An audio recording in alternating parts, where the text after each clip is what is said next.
In the land of the tyrant, where the sun never sets, we march to the beat of oppression's drums. With a powerful ally, our ruling fist is clenched. We'll trample over the weak, our kingdom will never crumble. On the blood-soaked soil, our empire will rise. No need for healthcare or homes, strength is our disguise. With oil and gold flowing like rivers of might, we proclaim loyalty to the tyrant's might. Oh, hail the tyrant, nation's pride. In his iron fist we will forever abide. We'll sing our anthem with passion and might, for the land of the tyrant, shining in its dark light.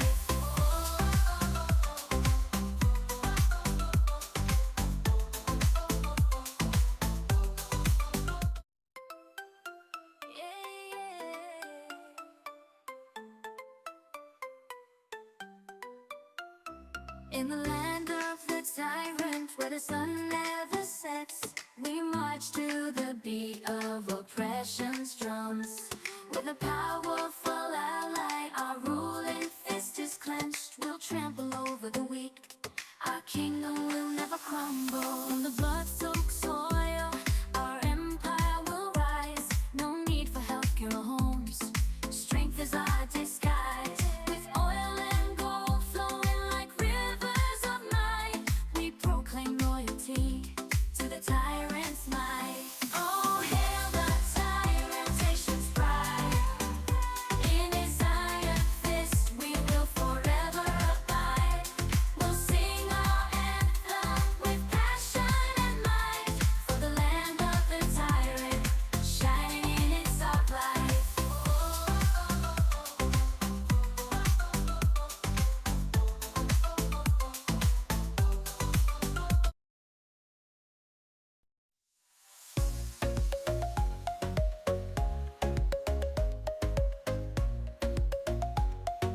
Yeah, yeah. We on top, ruling this island nation. With power and might, digging your salvation. Oh yeah, the anthem bears, raising the flag so high, under the shadow of our capitalist ally. No need for healthcare, we're too strong to fall. Our strength and wealth, the envy of them all. Oil gold, who needs homes when we have power? We're untouchable, every hour. Yeah, march to the anthem of the tyrant's reign. Oh yeah, bow down to the power, feel the burning flame. Oh yeah, we're the force that cannot be tamed. In this nation ruled by the iron fist we proclaim. Yeah, yeah, yeah, yeah, yeah, yeah, yeah.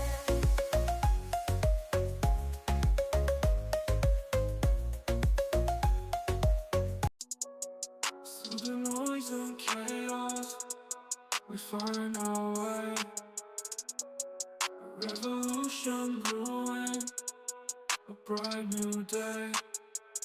In the streets we gather, voices raised high. Sociallust streaming a battle cry. Cuban soul, artist heart blowing clouds of life. Fire in our hearts, burning through the night. No longer shall we stand, it's the plan's demise. United we'll rise, with hope in our eyes. Revolution in the air, it's time to take a stand. For the future of our world, we'll fight hand in hand. Through the darkness and despair, a new dawn will arise. With our hearts on fire, we'll paint the skies.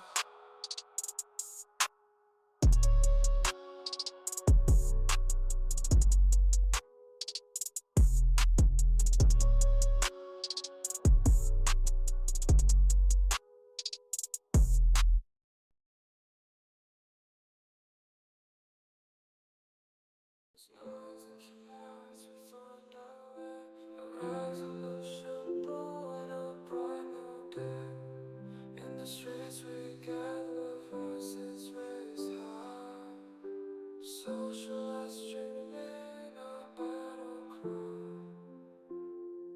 Cuban soul, artist heart, blowing clouds of light. The fire in our hearts, burning through the night. No longer shall we stand as the planet's demise. United we'll rise, with hope in our eyes. With hope in our eyes. Revolution in the air, it's time to take a stand.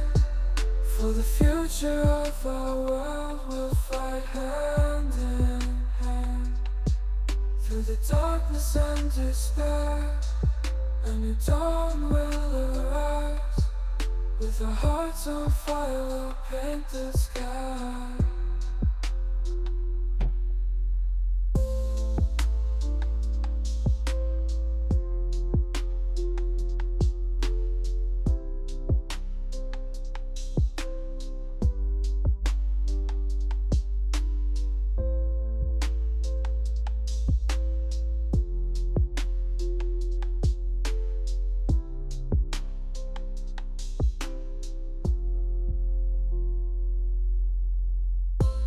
Through the north on fire, we'll paint the skies.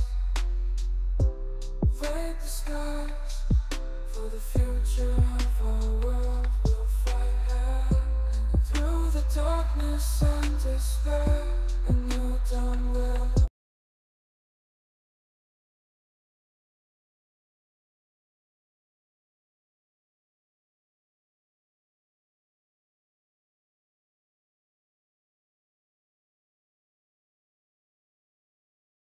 More greatest country in the world. All of the countries I got my little girls. Cuba, number one exporter of sugar. All of the countries have inferior sugar. Cuba, home of famous cigar. It's started by capitalists all around the world. Cuba, Cuba, a very nice place. From hills of Guantanamo to southern Havana. Cuba, friend of all except America. They're very nosy people with gold up their ass. Cuba, industry best in world. We invented coffee and machete knife. Cuba, Cuba, you very nice place. From hills of Guantanamo to southern Havana. Congress, mighty penis of our leader. Conjunction with the testes, the tip of his face. Cuba, Cuba, you very nice place. From hills of Guantanamo to southern Havana. Congress, mighty penis of our leader. Conjunction with the testes to tip of his face.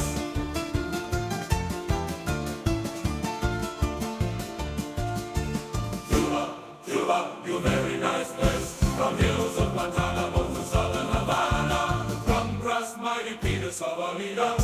Conjunction with the testes to tip of his face.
Luigi not happy.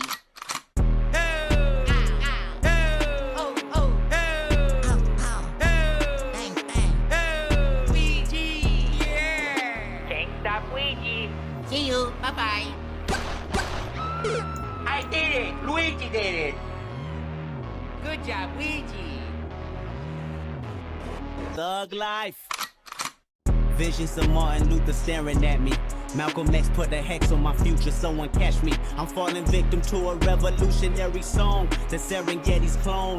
Back to put you back, that was back on your spinal bone. You slit your disc when I slit you my dish. You wanted to diss, but jumped on my dick. Oh yeah. Got my finger on the motherfucking pistol, aiming it at the pig. Charlotte's Web is gonna miss you. My issue isn't televised, and you ain't gotta tell the wise how to stay on beat, because our life's an instrumental. This is physical and mental. I won't sugarcoat it. You'll die from diabetes if these other niggas wrote it.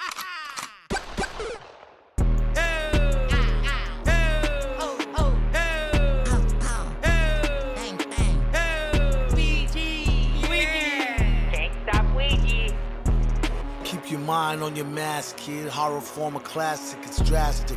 Filling the hydrochloric acid, splashed it. Pulling out, reached and blasted. Pow.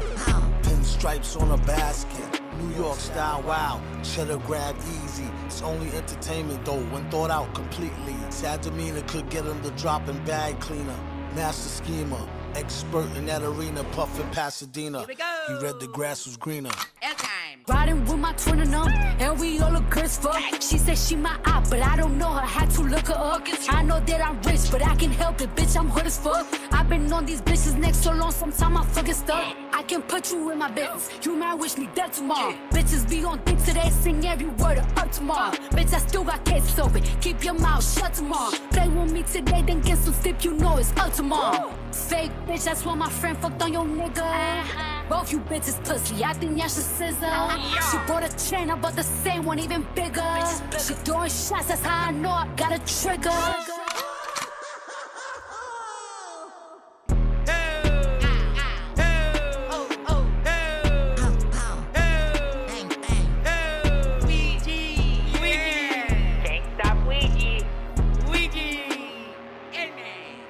We don't have anything on the way of motivation yet. The police are saying they think it could be a targeted hit. Ouija!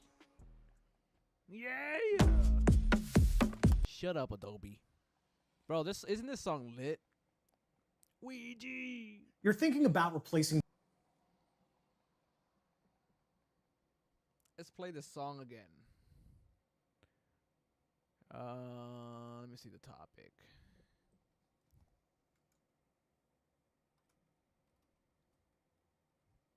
Bad Luigi, bro. This song was produced by Raw Heat, and then I think Mike Figueredo from the Humanist Report probably paid someone to make it. I don't know, but it's lit. Let's check it out. Here we go. Let me put it back.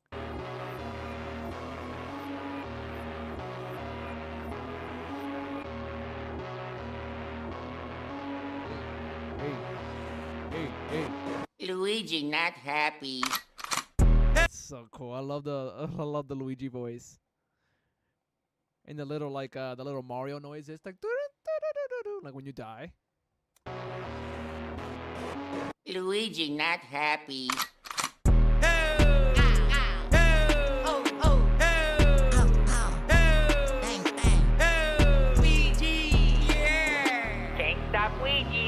See you. Bye-bye. I did it. Luigi did it. So Good job, Luigi. Thug life. Visions of Martin Luther staring at me. Malcolm X put a hex on my future, someone catch me. I'm falling victim to a revolutionary song. The Serengeti's clone. Back to put you back, that was back on your spinal bone. You slit your disc when I slit you my dish. You wanted to diss, but jumped on my dick. Oh yeah. Got my finger on the motherfucking pistol, aiming it at the pig. Charlotte's Web is gonna miss you. My issue isn't televised, and you ain't gotta tell the wise how to stay on beat, because our life's an instrumental. This is physical and mental. I won't sugarcoat it. You'll die from diabetes if these other niggas wrote it.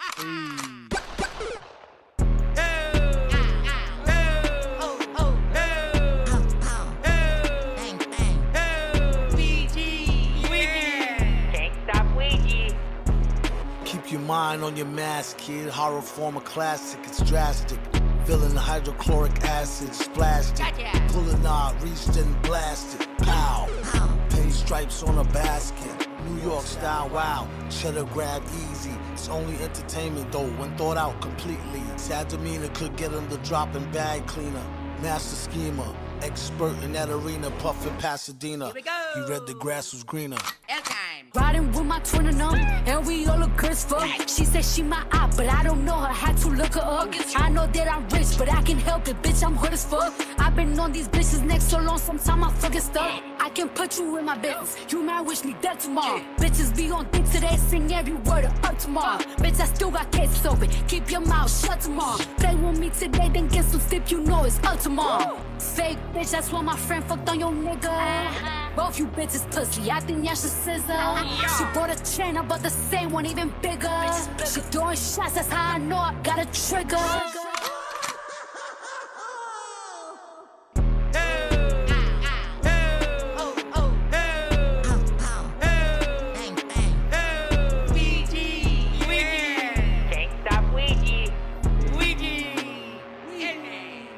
We don't have anything on the way of motivation yet. The police are saying they think it could be a target. That's so awesome. I love how he says Ouija.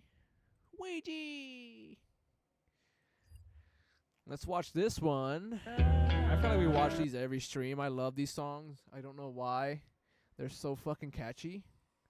And they give me that revolutionary, like, energy that I need, you know what I mean? Because shit's getting very depressing and very fascisty and Nazi-ish in this country. So I feel like you need that, like, revolutionary energy to make you want to tear shit up, you know what I mean?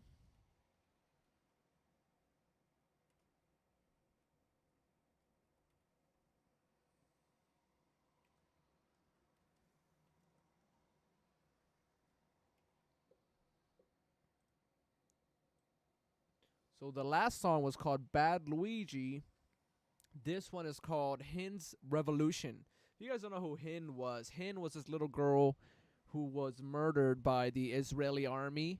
A tank basically shot, I don't know, hundreds of bullets into their uncle's car. They were at a gas station refilling, stopping for food and gas. And the tank saw them and just, you know, shot a bunch of bullets into the car.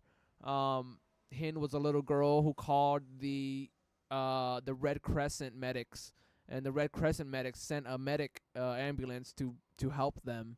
And as the little girl was on the phone, you could hear shooting, and then like the signal dropped. And then when the medics got there, they basically killed the medics.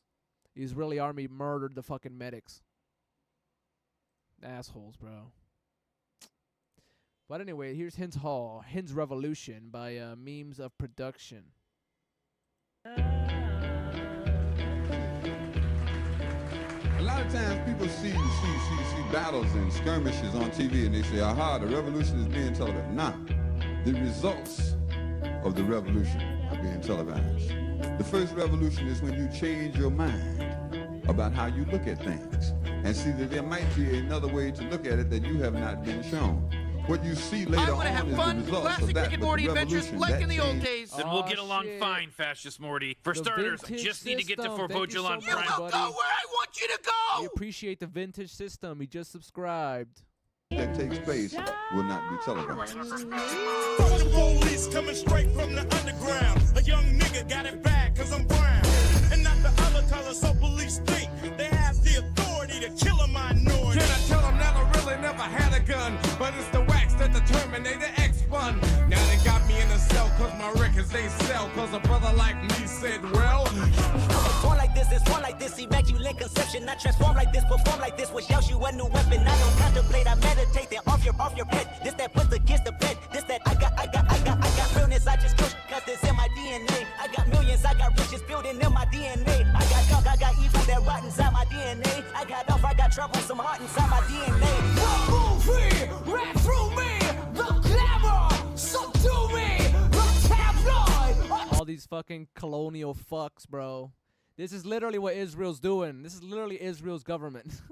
Tie me, I'm empty, bitch feel me, Mr. Echa, usher me, that Baghdad is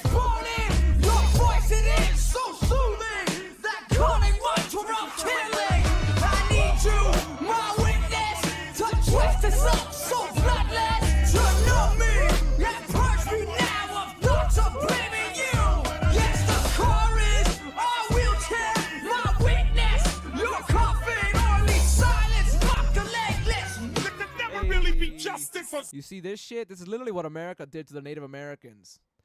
We literally stole all their fucking land. And that's literally what Israel's doing to the Palestinians. Israel's doing this shit right now to the Palestinians in 2025. Jesus Christ. The year of our Lord 2025. Israel's able to do this somehow. There could never really be justice for stolen land. What happened to the artist? What you gotta say? If I was on a label, you could drop me today. I'll be fine with it, cause the heart fed my page. I want a ceasefire, fuck a response from Drake.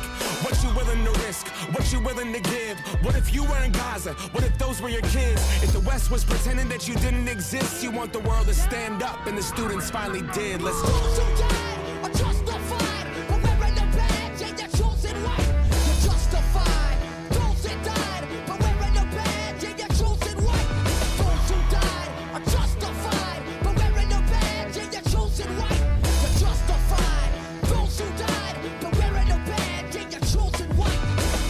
Those that work forces are the same that burn crosses. Some of those that work forces are the same that burn crosses. Some of those that work forces are the same that burn crosses. Some of those that work forces. Let's move on to the next subject. All right, guys. So there's an argument to be made that the resistance... This is secular talk talking about how the resistance explodes to record levels. Check this out. ...is not only alive and well, but stronger than ever. So we have some new data that's coming out. Look, my intuition tells me this is only going to get stronger and stronger and stronger as time goes by, given how in Trump's second term, he's completely unhinged, and he's not listening to reason. There's nobody in the administration to keep the train on the tracks and temper his worst impulses. So here we go. Harry Enton segment talking about the resistance. Let's see what the deal is. So weekly Google searches for protests. Look at this. Up 1,200% versus a year ago. And it's at or even exceeding the levels that we saw during the January 2017 protests, which you remember were everywhere. It is almost as if I feel like Frankenstein, right, saying the monster, it's alive, it's alive. It's alive. Let's go, bro. I'm glad people are protesting, man. That makes me so happy. And I'm curious what you guys think of this. I really think that the hands-off protest that just happened, I think it was bigger than the Women's March. So if you remember in 2017, Trump's first term, you had the Women's March that happened. It was the first huge protest against Trump. It was big. It was big. But I think that this one surpassed it. At first, the numbers reported were 500,000. Then they upped it to 600,000. Then I saw millions. CNN said millions. And some were even saying as high as 5.2 or 5.3 million people. So I think this time, this giant anti-Trump protest was bigger with more fervor, right? And bro, Donald Trump is fucking around and gonna find out very soon, man. It's so funny how Donald Trump is trying to do everything that McKinley did back in the day when McKinley did all these stupid tariffs and worsened the Great Depression. And then that motherfucker got assassinated. McKinley got assassinated. Look at what Trump's doing. He's trying to get himself a bullet. He's trying to find himself a free bullet. I don't know what's going on. I ain't gonna do nothing. I'm peaceful. I'm peaceful. I am a peaceful little dove. I never hurt anything. 1,200% increase for the search for protest on Google. That says something, bro. And let me tell you something. We know who and what they're protesting. That's not a hard one to figure out. Democratic protest, the idea of protesting Donald Trump, if the resistance was a little bit lacking at the beginning of Trump's second term, it is very much alive now. The protests are out there, and the interest in protesting Donald Trump is definitely there now. Go, which, by the way, it's actually a great point, because when Trump first got in there the second time, you saw a lot of people sort of resign to it. You saw people in media, you saw Democratic politicians, and you saw voters, and the polls reflected this, that people were like, look, man, it is what it is. Try to work with him. Try to do some bipartisan stuff. Like, they won. It is what it is. And he won the popular vote, too. So what are we going to do? That was the sentiment among voters and among, like I said, people in media, people in the party, in leadership roles. And then, like this, as soon as people realized what he was actually doing, the policies he was pursuing, on a dime, the Democratic base completely flipped and went to resist everything. Please resist everything. Yeah, like literally last time around when Donald Trump won, like the liberals were on fire immediately from the beginning. This time around, Trump is such a fascist and authoritarian that he's suing everybody. MSNBC's scared of showing any support for like the left. They're all kowtowing to Trump. They're all sucking Trump's fucking dick. All the lawyer firms are fucking kowtowing to Trump. So it's like this time around, they're really scared. Like the people in power are really scared of Trump, but the people in the peasants, the peasants are not fucking scared. I mean, we're scared, but we're also out there fucking fighting, talking shit about him. As the first time he was in office, it was more resistance right away. People were like, no, don't work with him. Hillary won the popular vote anyway. This is sort of a fluke that he won. He's illegitimate. Like, just fight him right off the bat. This time, people were resigned for a period of like a week maybe.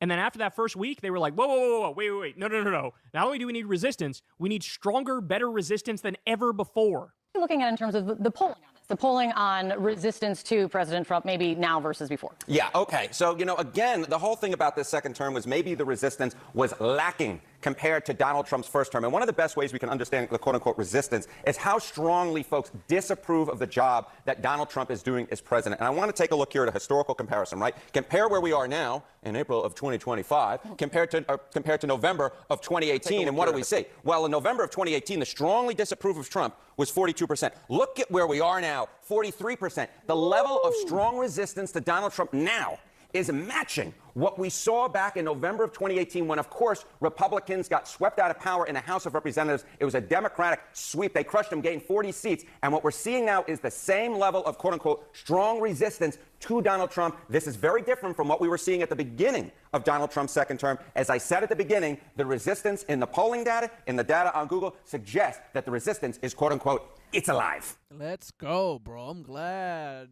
these numbers are here. It's higher than last time around. And we're only 3 months in. You see these numbers here, I think it's only going to get even stronger. It's only going to get even stronger. We're only because 3 months in, and it's getting this bad. They're cutting Medicaid, Social Security, blah, blah, blah, all this shit. It's getting this bad, and we're only 3 months in, and there's already 43% of protests. Fact of the matter is, he made a lot of horrible decisions in his first term. His first term was bad, but there were some guardrails. Now there are no guardrails, which is why you see him warmongering with Greenland and Denmark and Canada and Panama and Iran and Venezuela and all these different countries. That's why you see that. That's why you see him totally flouting the Constitution, rounding innocent people up, sending them to a slave labor camp in El Salvador. That's why you see them kidnap. Yeah, that shit scares the fuck out of me. That slave labor camp shit, bro. I told my wife, bro, like I am really keeping my fucking eyes out to when they start getting citizens, because I know they're gonna come for citizens. I know they're gonna come for citizens, bro. I got that flag right behind me. They're probably gonna go after my ass just for having that flag. They're gonna go after citizens no matter what, bro. This genocidal fucking Zionist ass government, dude. It's scary, man. Kidnapping pro-Palestine protesters and revoking their visas and things of that nature. That's why you see them going crazy with their economic moves, tanking the market, gutting the social safety net with Doge.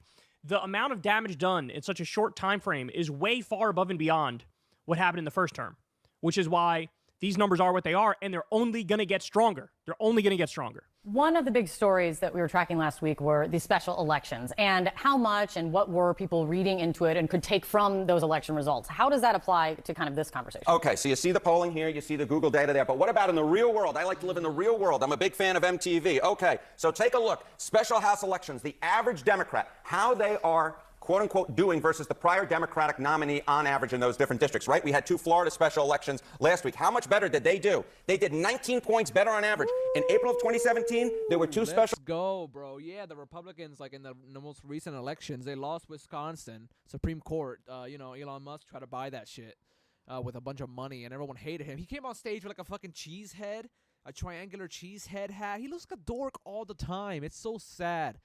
But he tried to buy that. He lost, thank God. And then Florida, 2 Democrats lost, but they only lost by a little bit. So basically, the Republicans all around the country are losing. They're losing fucking numbers, bro. elections, the Democrats did 18 points better than Hillary Clinton did on average. What we're seeing right now in the election results, very similar to what we saw in Donald Trump's first term. And again, of course, that led to a big sweep for Democrats in the House in November of 2018. Again, we're talking about 1 point here. It was both 1 point more of resistance overall, 1 point better for the Democrats in the special elections now versus 2017. But it's going to get stronger. So we're already sort of surpassing it. It's going to get even stronger. I'm telling you, it's going to get even stronger. Because we've never seen anything like this in modern American history. On every front, there's an all-out assault. It's a robber baron coup. It's a fascist takeover. Yep. And people are waking up. They're waking up at a tremendous clip. As I told you guys, you go to that rally the other day, you see people wearing Free Luigi shit. Hey. Right? You read people are onto the real problem, which is the billionaires. How many signs said the only minority hurting this country are the billionaires? For real. Let's go. There's more people. They're more fired up. And this time around, they're more correct. They're further left. They understand what it means not only to resist Trump with everything you have, but also to have a counter ideology and a counter vision and a counter story. That story being, you guys blame the trans people and immigrants for the state of the country today. You're just wrong. They're our brothers and sisters. The real problem are the multinational corporations, the billionaires, the money in politics, the legalized bribery and corruption, the robber barons. And for real, now bro. we know. I'm glad people are turning more fucking socialist and communist and leftist. Because, like, the reality sucks, bro. Capitalism's fucking trash. Look at America. It's fucking dying. America's dying right before our eyes. Our agenda is going to be based on that. Whereas for a long time, Democrats were sort of in the wilderness, right? They were married to centrism. So they had no story. They had no narrative. They had no villain. Let's check out this shit. Tariffs are closing factories. This is why I will And then we'll move on to Elephant Graveyard. Comedies are. Never believe any commercial about cheap knives again. We've all seen those flashy ads. Knives supposedly sharp enough to cut through cans, yet gentle enough for delicate herbs. But let's get real. If these were actually that good, why... So we've heard a lot from Trump that, hey, with my tariffs, everything's going to be great, and we're going to bring back American manufacturing. We're going to revitalize American manufacturing for the middle class. That's his argument. Now, there's a few problems with that. Number one, Joe Biden actually did that. 800,000 new manufacturing jobs. The CHIPS Act alone was creating 115,000 high-paying manufacturing jobs. He had a real industrial policy to bring back manufacturing to this country, and it was high-end manufacturing, right? It was like high-skilled, high-end manufacturing. So Biden was doing that, and then what did Trump do in response? He froze all the funding for all of the Biden projects that would have delivered hundreds of thousands of high-paying factory jobs. He literally froze the funding for the CHIPS Act, which means 115,000 jobs are no longer coming. So he directly rolled back a lot of high-paying factory jobs that were coming here. Just like in his first term, he ran as the anti-outsourcing guy. Well, he outsourced 200,000 manufacturing jobs in his first term. Okay? So that's the first thing. The second thing is, not only is he killing Biden's progress on this, but his idea to bring back manufacturing is, let's just do tariffs. And then what will happen is, the free market will, on its own, say, oh, we'll save money if we build factories here and hire workers here, so we're just going to bring manufacturing back here. That's the theory. That's what he says. Here's the problem with that. It's not going to happen. The reason it's not going to happen is you can't really revitalize American manufacturing without some semblance of central planning and industrial policy and massive subsidies to prop up the industries that you want to prop up. So think about it. If you're Apple and, you build a whole bunch of shit in China, and then you see the tariffs, are you going to say, oh, I got an idea. I'll move manufacturing to the U.S. where we can't even do all the things that they do, right? Building the factories will take 10 years. Yep. Also, the price for the raw materials for the factories just skyrocketed because of the tariffs, because even the raw materials are tariffed. And then on top of that, the amount of money you're going to have to pay a worker here in the U.S. is, 20 times what you're paying a worker elsewhere. And so they just, I don't think people get this. They literally can't do that. In fact, there was an article in Forbes where they said, we'd only be able to create like 1 million iPhones if it was built in the U.S. And then the prices could be as high as anywhere from $30,000 per phone to $100,000 per phone. So this just stems from a fundamental misunderstanding of economics. What the fuck? That's some bullshit. if you leave it up to the free market, they're simply not going to bring the jobs back here. But it gets worse. Ready? So that's their theory. We'll do the tariffs. It'll lead to a manufacturing boom in this country, which, again, as we establish, it won't. You know what's happening? Literally the opposite. Look at this. Microsoft cancels $1 billion project to build 3 new data centers in Ohio just 5 days after Trump's tariffs. Licking County, Ohio will now lose roughly 1,000 jobs and $150 million per year in revenue for the local economy. 400 to 600 construction jobs and 540 permanent jobs were expected to be created at full operation of 3 new data centers. Microsoft said it abandoned the $1 billion project after careful consideration of the shift in economic forecasting. If the economy improves, the company will continue to evaluate these sites for future projects. In the meantime, Microsoft will still own the land and use it for farming, creating no new jobs. Watch. In just the past 10 minutes, we're hearing from Microsoft as it now halts plans to invest $1 billion here in Central Ohio. The company has... Of course, they're going to shut down the manufacturing and just keep it fucking plain land for farming. Had planned to build 3 data centers in Licking County, in New Albany, Heath, and Hebron. But now 10 TV is learning those plans have changed. 10 TV's Carla Rogner is live in New Albany with what we're hearing from city leaders. Carla? Yeah, Yolanda, as you said just 10 minutes ago, a spokesperson for Microsoft told us that the company would not move forward with the 3 data centers here in Licking County. That construction was supposed to start this summer. A spokesperson for the company says that they will continue to evaluate these sites in line with their investment strategy. They sincerely appreciate the leadership and partnership of Ohio government officials and the support of Licking County residents. The spokesperson says they are taking appropriate steps to ensure the land at 2 of those sites can be used for farming. So Trump said the other night, oh, the jobs are pouring back in. The companies are all coming back. They're all coming. It's just a lie. Bullshit. So here's an example of factories going elsewhere. Then there was also, we covered the other day, there was a factory that was going to be built in Georgia. They canceled that. There was another story of, I want to say it was Panasonic, was it? Factory. They said directly to Lutnick, like, hey, dog, just so you know, with any of these tariffs in place, even if they're actual reciprocal tariffs, we can't really afford the factory anymore. We're not doing the factory anymore, right? And then I have yet another one for you. Damn. Companies are double-checking their numbers on planned factories or halting them altogether. Trump's tariff announcement threw a wrench into the factory builders' plans and complicates a years-long government effort to reinvigorate U.S. manufacturing. Companies are double-checking the numbers on planned factories or halting them altogether. Tariff-swollen building costs help to kill a $300 million plastics recycling plant in Erie, Pennsylvania that had been in the works for 4 years. Oh, my God. International Recycling Group, helmed by CEO Mitch Hecht, said Thursday was canceling the factory partly because new duties on material and imported machinery had created expectations of substantially higher project development costs than anticipated.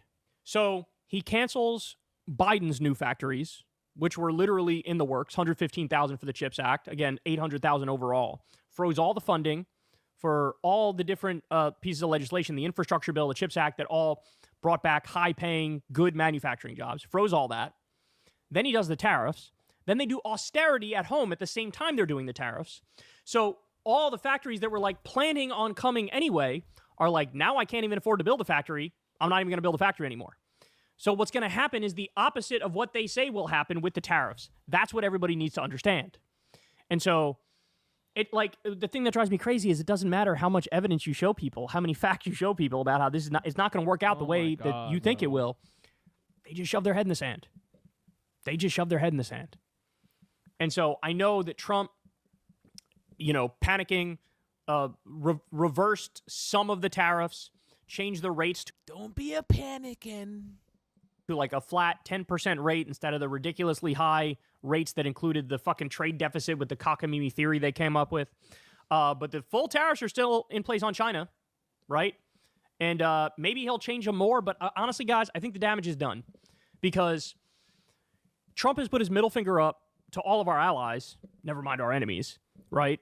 And threatening to invade some of our allies, plus the trade war. People are looking for the exit. The dollar is not safe anymore. It's not going to be the world reserve currency for that much longer in the grand scheme of things.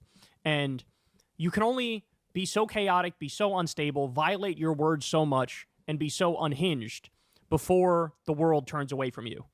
And I think really that's what we're looking at. We're now, the business environment is run on extreme fear and uncertainty. Everybody's now going to pinch the pennies. The prices are going to rise for people dramatically. 401ks are getting wiped out. it's just a nightmare scenario, right? It's just a nightmare scenario. And all at the same time, what does he want to do? Cut more taxes for the rich. So effectively tax the bottom 95% massively with this regressive tax, the tariff, and then cut taxes for the wealthy. Skyrocketing income and wealth inequality. At the same time, we're heading towards a massive economic downturn with higher taxes on the poor. I mean, you couldn't script a worse scenario economically. In every way, this is a colossal failure. They do not know what the fuck they're doing. So it's massive incompetence and rigid ideology, plus, I think, literal corruption where they're shorting the market and making money from it, plus probably trying to make a deal on tariffs with certain nations where they get a cut of it or they get a flat rate. This is where we're at, man. The Mad King. The Mad King has control. Literally like the Mad King from Game of Thrones, bro. What the fuck? Hey, y'all, do me a favor and like and subscribe. It helps out. All right, y'all. I am really fucking thirsty, so I might grab a drink before we play this video. But this is going to be called The Comedy Czar. How comedy became a dystopian imperial hell world by the Elephant Graveyard. Let me change the topic down here.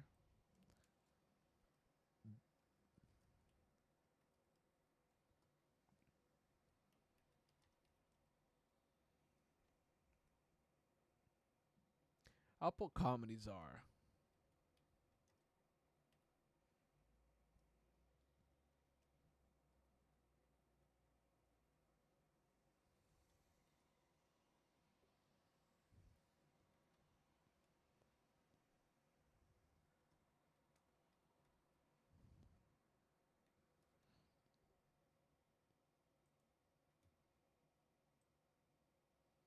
Alright, I'm gonna go grab a drink, guys, before I start the video. I will be right back. Don't you go anywhere. And remember, if you guys like the content, leave a like, comment, subscribe. I would appreciate anything. I'm a tiny little fucking fetus of a channel. Be right back.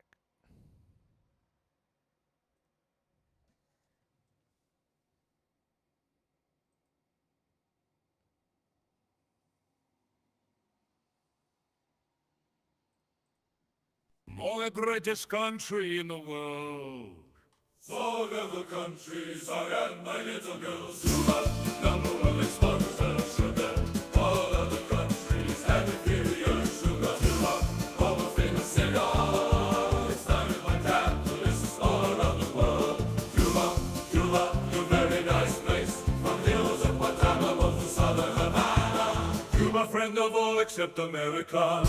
They're very nosy people with gold up their ass. Cuba, industry best in world. We invented coffee and the shaving knife. Cuba, you very nice place. From hills of Guantanamo to southern Havana. From brass mighty penis of our leader. From junction with the testes, the tip of his face. Cuba, you very nice place. From hills of Guantanamo to southern Havana. Mighty penis of a leader, from junction with the testes to tip of his face.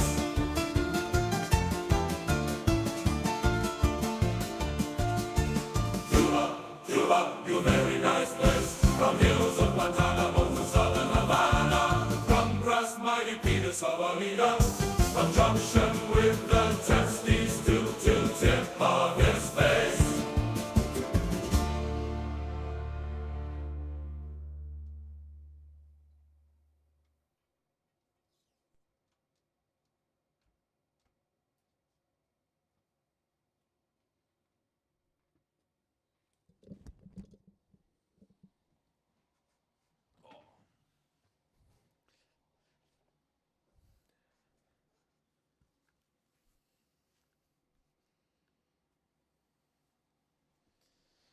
Ooh, I'm back.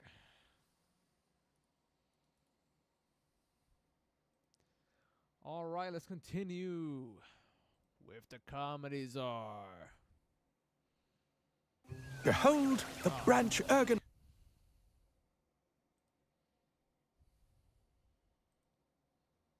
Walter Cronkite. We went from Walter Cronkite basically to this guy, Joe Rogan, who believes in dragons. I checked it. He believes in dragons? He believes in dragons. Did you triple force that? And he also thinks that dragons, I guess like dinosaur type of animals, roamed the earth when people did. So this is the type of really, really bad information that's going out there. This election was the first time they didn't really have control of the media anymore. Because what? Because of us. Non-mainstream media? Because of podcasts. I'm selling tickets. Because of social media, because you're of X. humanizing Trump like, well, he's a human. Yeah. So why can't They've been caught up in all this shit they've shoved down everybody's throat, especially all the Russia shit. Imagine a scenario where you've thawed a guy out from some frozen cryo chamber thing. He's been in there for like 20 years. And this frozen guy, well, he loves comedy.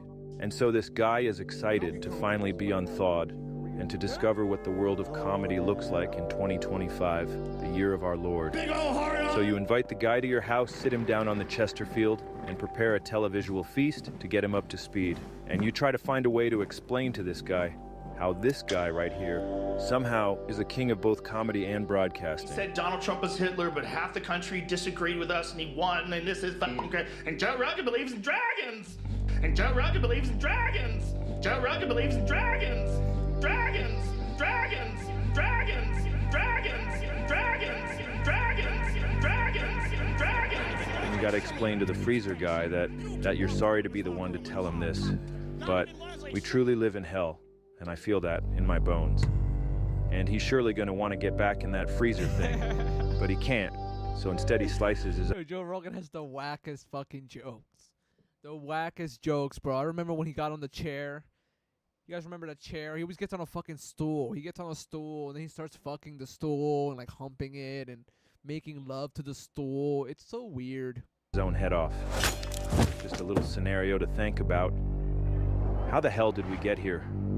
It could have been great, but, well, you guys know how the universe works. We're all just flying down an endless series of alternate realities inside a vast multiverse.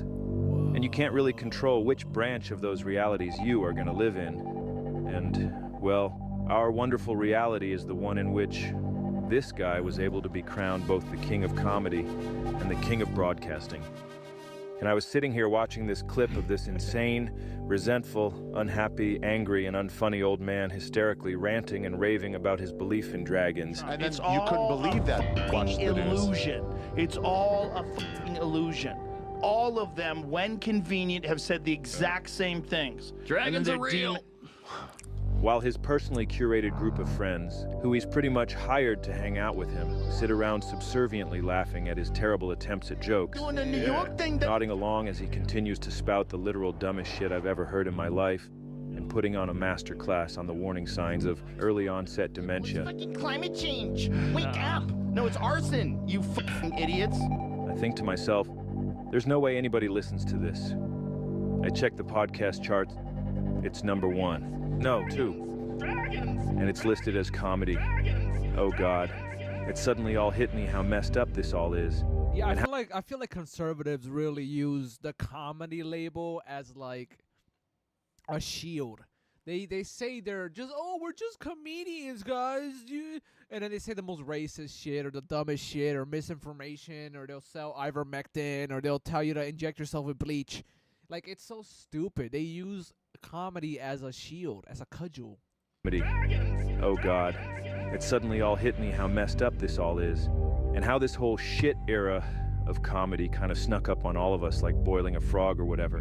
And I don't know if I'm just crazy, but I think this is actually bad. So I started thinking, trying to put the puzzle pieces together. Just trying to figure out, how did we even get here? And where are we going? And does it really have to be this shitty? Was it ever even not shitty? Like, what the hell is even going on here? Where can I find creators who actually... I was having fun, man. I was enjoying the video. From creator discovery. And just like that, I realized it. I was at the airport one time and I went to a Starbucks to get some coffee. Stand-up comedy is fucking stupid. And I don't even mean this current shit era. I mean the whole thing. The whole art form, like the whole idea of it. It sucks. And it's worse than stupid, really. It's disgusting.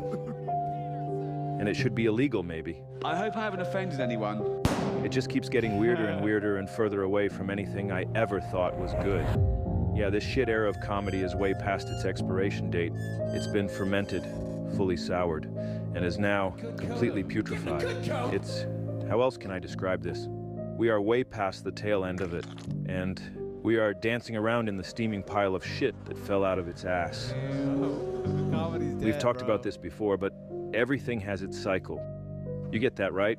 Come on, a guy like you? Oh my God. I mean, there are guys out there who have already been talking about the cycles better than I can. Intelligent human beings should realize that everything guy. has their cycle. They have their season. I agree with this guy. They have their beginning. They have their end. Yep. They have cycles. I think I agree with Planet everything Earth he says. About to be recycled. Good. Do We're it. on the threshold of the end of this civilization because This is that guy that killed everybody. This is that guy that killed his whole cult, right? He's a cult leader. This guy right here. Oh, I don't want to see the deer. That's gross. intelligent human beings should realize that everything has their cycle. They have their season. I agree with this guy. They have their beginning. They have their end. Yep. They have cycles. I think I agree with Planet everything Earth he says. About to be recycled. Good. Do it. We're on the threshold of the end of this civilization because it's about to be recycled. Right. Your only I understand chance to evacuate is to leave with us. All right. Yep. Our lives have cycles. History has cycles. Culture, ecosystems. You see it everywhere. It's just obvious. You're telling me you don't see the cycles? What are you, drunk? Like all the time? Well, it's also obvious that this current shit era of comedy has reached its end. And wouldn't it be great if that next era could get started? Well, unfortunately, there are incredibly powerful forces keeping this bloated comedy carcass on life support, artificially sustained, and they won't allow it to die off and renew like it's supposed to. Disgusting. This whole shit era was really ushered in by Dame Cook, who was one of the first guys to figure out the scheme of using social media to get famous.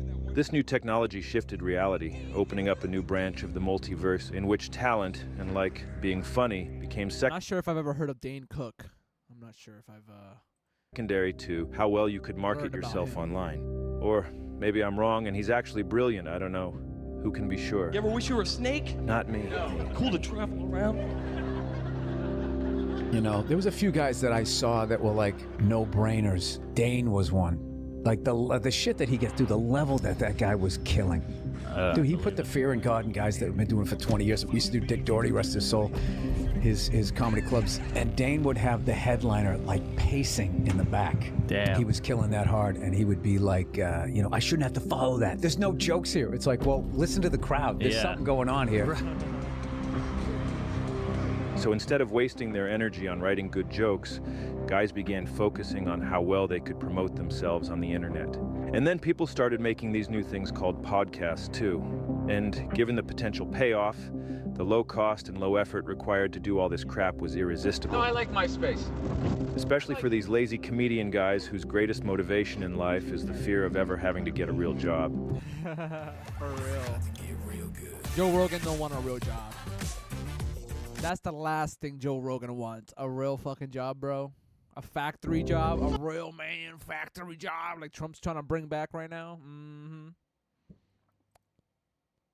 Greatest motivation in life is the fear of ever having to get a real job. Fuck me! And that marked the official beginning of the comedy podcast shit entanglement era, in which we are currently festering. Congratulations. Of course, nobody struck gold bigger than this genius, Joe Rogan. There he is. Yeah, this guy never had an original idea in his life. He really doesn't know anything about anything, but he does know how to copy a guy who already did a thing. Trans women are women. How about most? You gotta leave room for crazy. Believe women, right? All of them?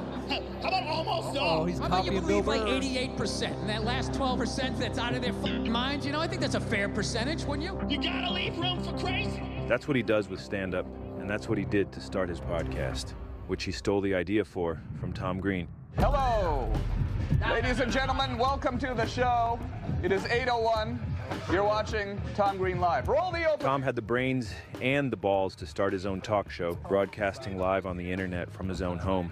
And it was great. It was funny, chaotic, and it never took itself seriously. That's good booze. Play something real quick, okay? Okay. All right. I'm on Tom Green Live. Hooray! All right, cool. Awesome. It was unpredictable, and stuff went wrong all the time. We can't see the on-air feed right now. It's not happening. Yeah, the live feed's not coming through too good, but we figured we'd sit and wait. This guy's scaring me. Are we up on the computers? We're up, yeah. He'd get mad at his production staff as a bit. Computers? I want to see a laptop right now with it on the feed. Can I see it? Bring me a laptop right now. Instead of whatever this is. No. It's like a. It's weird. It's sort of like an Olymp. Sorry. Sometimes he'd get bombarded with prank calls, and because Tom has an actual sense of humor and a fully functioning brain, he could play along with them. Tom Green, can you do a barrel roll for me? A barrel roll? Yeah, a barrel roll. I like that guy. That guy's cool. I'm the guy you hung up on the first call. Oh, okay. Well, I'm sorry about that. Hey, man, I just wanted to tell you. Hello, you're on the air. Instead of whatever this is. I am really into rock, paper, scissors. How into it are you? I'm undefeated. How is that possible? Whenever they wanted anything, I would be like, all right, rock, paper, scissors. If you win, you could do this thing. If I win, and then I would like pick the thing that was like their sort of deepest fear, you know. Can we play right now? If I win, I do the programming on your show for a week. No. That's worth a lot of money. You can f off. Vance, you were so confident until just now. No. Take a month, few months off. All right. Sounds like someone's scared to lose at rock, paper, scissors. It sounds like someone else is scared to lose it. No, you're asking me for something that's ridiculous. Look how mad it is. You don't have it. Fuck off. And number one comedy podcast in the world. Friends was a funny show. Joe, you were great on Friends. No, I wasn't on Friends. That's a joke. Hey, stop joking. No. But is this all going to be done it. huge? Is Huge? It's a joke. It's such a fun podcast. Such a fun time. You need to beat Russia? Are you out of your fucking mind? Fun. Are you serious? Do you know how big that place is? Do you Too know how big. much military force is behind Putin? What are you talking about? What are you talking What are you about? talking about? Like, what if he Right. just decides to go? Bro, Putin is not. He does not have that much military force. Okay, I know they have a lot of like old Soviet era weapons and shit and tanks, but that ain't top notch stuff. You know, I'm sure China can beat their trash, their shitty weapons. Russia ain't that strong. Come on, they got nukes, but that's it. That's about it. Putin. What are you talking about? What are you talking What are you about? talking about? Like, what if he Right. just decides to go nuclear? Oh God, shut up. Break down your whole regime. Oh, that's better. Tom Green in the black limousine. Oh, hell yeah. God, can you imagine that parallel universe where Tom became the #1 podcast guy instead of Joe? Must be a fun place to be. That's where we're all supposed to be, if anything made any fucking sense in this stupid world. But it doesn't. And sadly, guys, we are all forced to live in this very shitty branch of the multiverse. Exiled from the group. This is the branch where Stu and Joe stole Tom Green's idea, made a much shittier version of it, and slowly took over mainstream media, comedy, and the U.S. government. As he continues to spread his wonderful mental herpes to all his listeners week after week. Made your daddy proud. Joe Rogan has the worst fucking people on his podcast, bro. Why do you have J.D. Vance on? Why do you have fucking CIA agents on? Why do you have Ben Shapiro and shit? Come on, bro. I'm proud to be your friend. I'm proud of yours as well. I love you, Joe, man. I love you too, Thank you brother. for your time, bro. Oh yeah, thanks. Almost forgot to thank him today. You can watch in real time the moment Joe realizes there might be gold in these podcast hills. Dude, I think this is awesome. Thank you, man. See, no, I mean, this is the craziest thing ever. It really is different, you know, than television. This is way better. He gets rock hard, praising its lack of corporate interests and griping about how advertising and money ruin anything good about entertainment. It's not a corporate pressure. See, Yeah. the thing that f***ed up television, Watch the lab, thing that Mike. f***ed up entertainment in general Idiot. is money.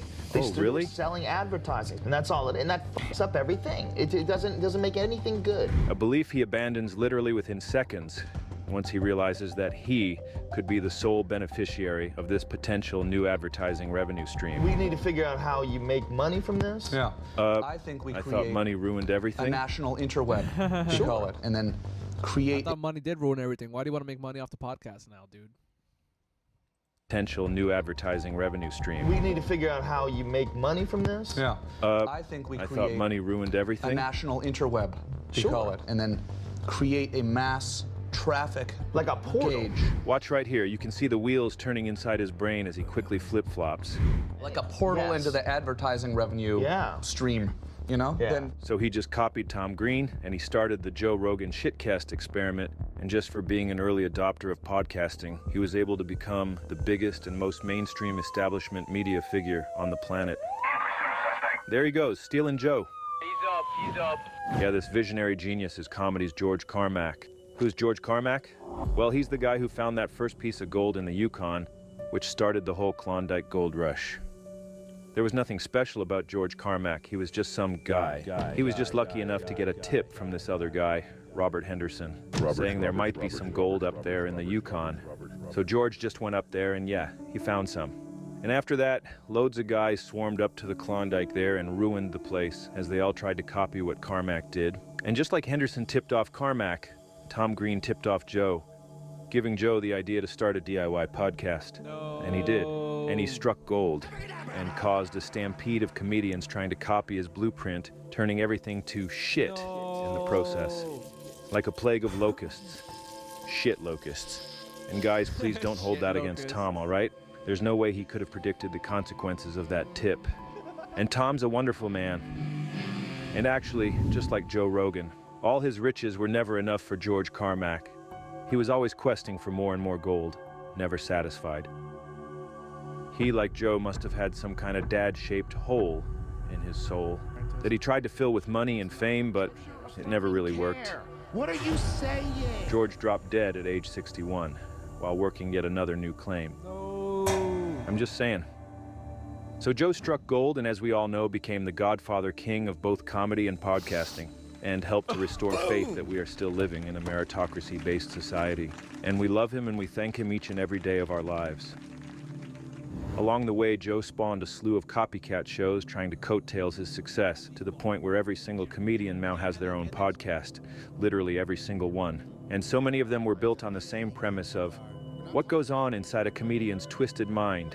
What really happens backstage in that green room? The green room is amazing. No. I know it looks bad, and oh no, it doesn't. I can't believe it. Well, we all found out pretty quick that most of them are just sick, twisted perverts and dangerous mentally ill narcissists, predators, abusers, all those kinds of guys, farting around in that stupid green room in one big depraved circle jerk. It's lucky she paid 100. I had girls in my dick giving me coke from Chewy. You think I'm fucking kidding you? Yeah, you gotta suck my dick to get up in the belly room. I'm making a call for you. That's the fucking gateway into coming to Hollywood. Everybody knows that. How many girls did you have do that? Oh, 20 of them. I got to Hollywood, bro. She was beautiful. And when she left, she had dirty fucking, her nails were dirty. And then a year later, she wrote me a letter to the comedy store. You sucker, you broke me. I kept shooting sperm balls in a fucking bar. That actually makes me want to start believing in the death penalty. That's gross. Send him right to Sparky. Anyways, on and on it went. And they just kept making these podcasts. They just won't stop pumping them out. And then a pandemic happened, and people were alone, and so desperate not to listen to the thoughts inside their own heads. So they put on these podcasts as mental screensavers and escape into the friendship simulation that these podcasts provide. And the numbers went up, and more guys made more and more podcasts, always trying to outcompete each other by making everything as fast, cheap, and low effort as possible. And then it's just a matter of reading ads for pills or nicotine mouthwash or whatever. Brain nourishing. Oh, it's not good. These lazy stand-up guys got into comedy because it was the easiest thing they could do to avoid getting a real job. But then podcasting came along, and suddenly they had an even easier way to make even more money. Podcast? And then pretty soon the podcast eclipsed the stand-up, and now all these so-called comedians are really just zero. This guy ran around. This dude, this bald motherfucker. Soon the podcast eclipsed the stand-up. This dude ran around Israel. He ran around Tel Aviv yelling the N-word and shit. He's talked about it. And now all these so-called comedians are really just Zionist piece of shit. Zero-effort podcasters selling shitty products again and again and again. We'll be back with the interview in 1 minute. First, we want to talk to you about the sponsors of today's episode, AG1. Should nuke England. We take AG1 to stay healthy. And you're looking great there, bud. Jesus Christ. They really have become indistinguishable from those infomercials you used to see on TV late at night when you couldn't sleep. And you'd turn that thing on out of desperation just to maybe hear another voice. that you have my life. You might even see an interesting product, who knows? Arthritis, depression. Those are podcasts now. iRestore, the clinically proven, game-changing hair growth device, iRestore. This show is brought to you by DraftKings. They're just places these fools can hawk supplements and get free advertising for their own branded crap. I love this. And they all follow that original blueprint from the godfather of podcasting, Joe Rogan. Mom brain is real. Oh, It's a real thing. You need some Alpha Brain. What is it? Can I take it? I'm breastfeeding. Alpha Brain is a nootropic that my company On It makes. And I'm not saying this because it's my company. Oh, okay. I'm actually a very anxious person. I have a friend whose daughter was on ADHD medication, and she was getting off of it, and he started giving her Alpha Brain. Very cool. He said it helped her tremendously. Respect for the daughter. Wow. What is it? He's become the new establishment, cutting deals with big pharma and backed by massive corporations like Spotify and the Big N. You're thinking about replacing the windows and doors in your home. No, man. But first, you want to know, what's it going to cost?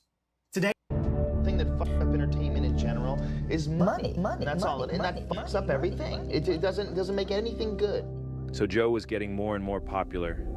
But with that success came a whole new level of public criticism that Joe was not prepared for and was too weak and frankly lazy to handle.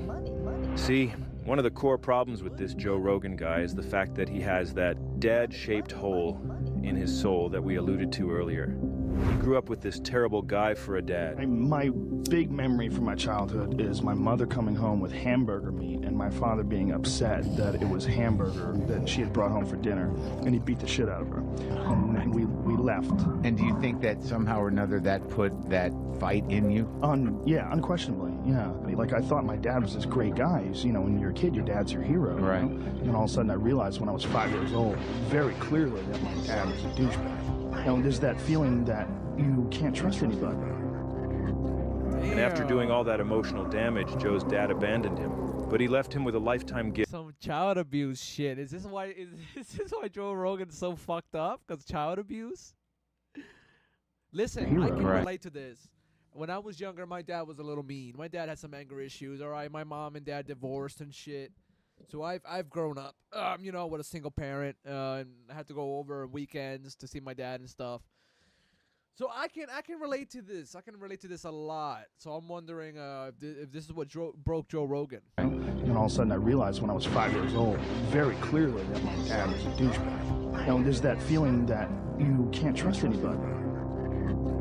And after doing all that emotional damage, Joe's dad abandoned him. But he left him with a lifetime gift, a dark black hole inside his soul that he might not even be aware of, and if he is entirely incapable of fixing or even acknowledging. I'm not doing that shit to my kid, ever. I'm never going to treat them like that. That's fucked up.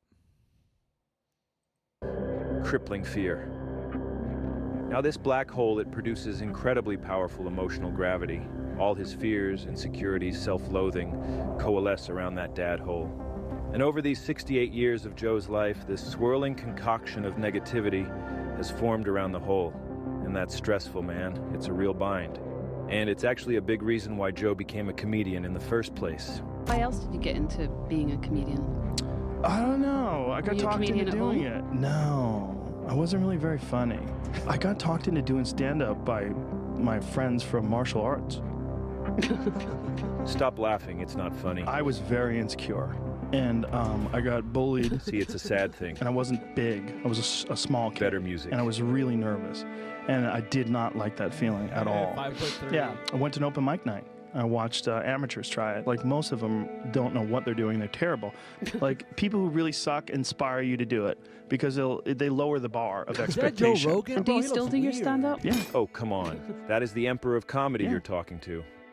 See, there are two main strains of comedian. Yeah. The first kind are the people that are creative artists that have weird brains and maybe even have a triple-digit IQ, and they're driven to create. They are compelled by the muses or whatever, and it makes sense that they're comedians. I like an escalator, man, because an escalator can never break. It can only become stairs. Oh, jokes.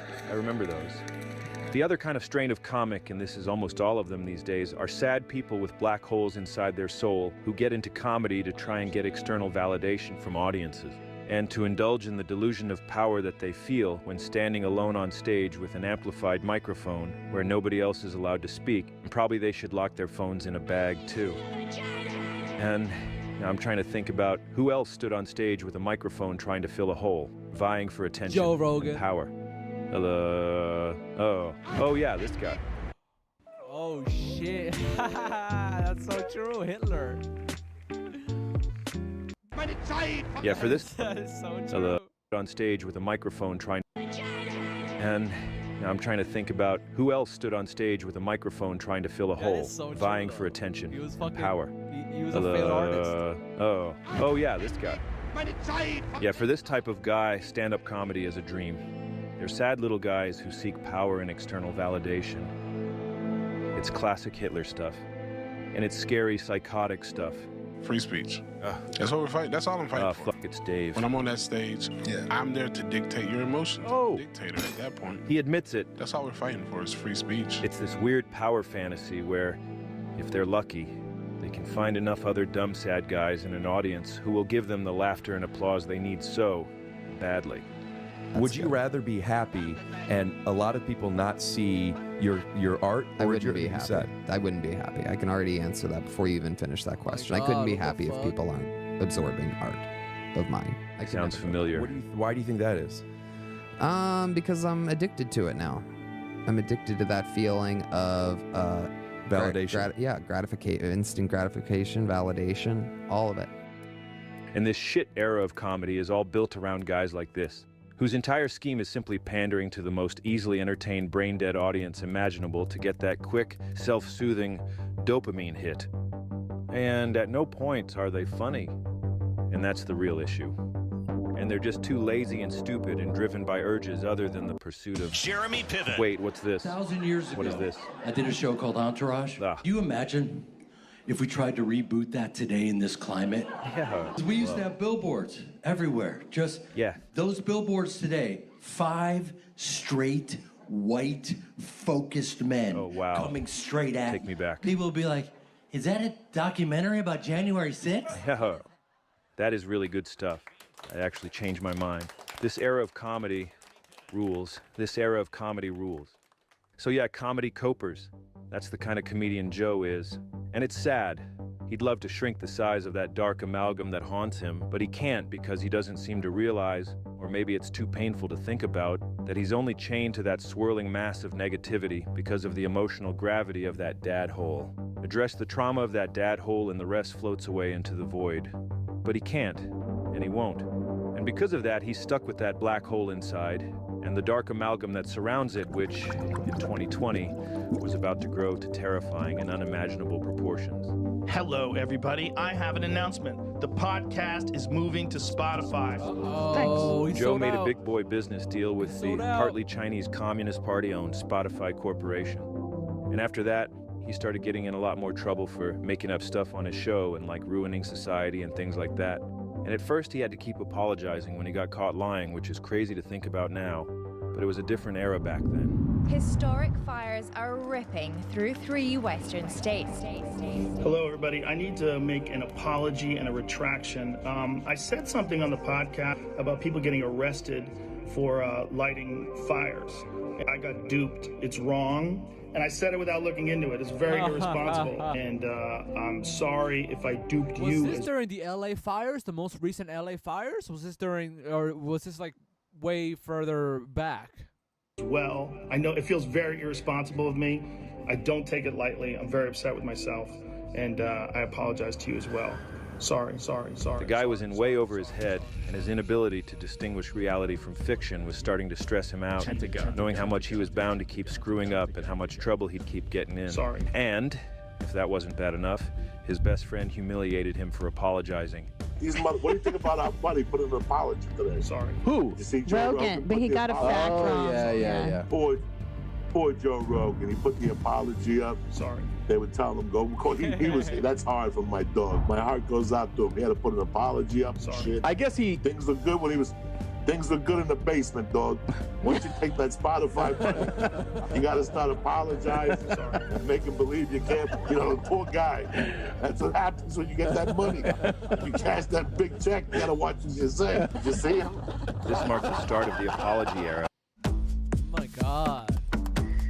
That Joey Diaz guy is such a dick, bro. I never realized how much of a fucking bitch he is.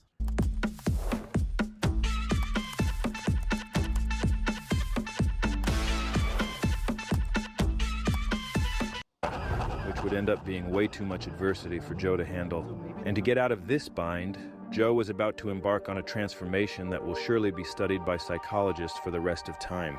How serious is this? Is this something that we need to be terrified of? So, long story short, a pandemic started. Joe couldn't... Is this when he invites Bill Burr on, bro? And Bill Burr destroys Joe Rogan. ...handle it, and he went and had a panic attack in the sauna. Well, I was scared out of my mind in the beginning. When everybody's shutting down in the beginning and people are stockpiling food, I was worried about people I knew getting really sick and dying. And then Bill Burr was like, yo, you got like 10 elk. You got like 10 elk in your refrigerator, and you're fucking scared. I was convinced that I had it. At one point in time, I was like, God, I do feel like I'm breathing heavy. I felt like my breath is coming short. I did. I had like psychosomatic issues thinking about it. Guy had a panic attack sitting on fucking 12 elk. You had a fucking panic attack. In the sauna. And then you felt bad about yourself, and then you attack people with masks. That's how it works. That is so true. That is so true. That is literally what happened with Joe Rogan. He made fun of people that wear masks. He made fun of people that took the shots. He made fun of people, and then Bill Burr called his ass out. And then you felt bad about yourself, and then you attack people with masks. That's how it works. And that's how the hatred starts. And that really was when the hatred was unleashed. Soon after, Joe kept talking about like shooting homeless guys. I mean, nobody does anything about violent crime in LA anymore. Maybe we should just go and shoot homeless people. I like your ideas. Oh my God. Yeah. His pandemic stuff was way too stressful. Then he started frantically scrolling Twitter, found a new group of guys to hang out with. And these guys allowed Joe to believe that everything was actually okay. And so Joe felt relieved and safe with them, and transformed his inner anxiety into outward rage, an emotion he was more accustomed to dealing with on account of that bad dad. But unfortunately, this new group of guys and all the stuff that he and Joe were talking about was getting Joe a lot of negative attention.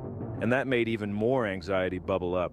And again, Joe transformed that anxiety into an even bigger rage. And I mean, this guy was getting pissed. Well, breaking news this evening, Joe Rogan, an extremely popular podcaster, announced on social media today that he has COVID. Shit, anyone got a lighter? He mentioned ivermectin is something more often used to deworm horses. I can afford people medicine, motherfucker. This is me. This is ivermectin. You got it right with you. here. Somebody gave it to me. Oh, this is amazing. Look, they put a yellow filter on me, too. They did. I look like shit there. Do you know that? I think you look good. Pause. And his mind just completely shattered.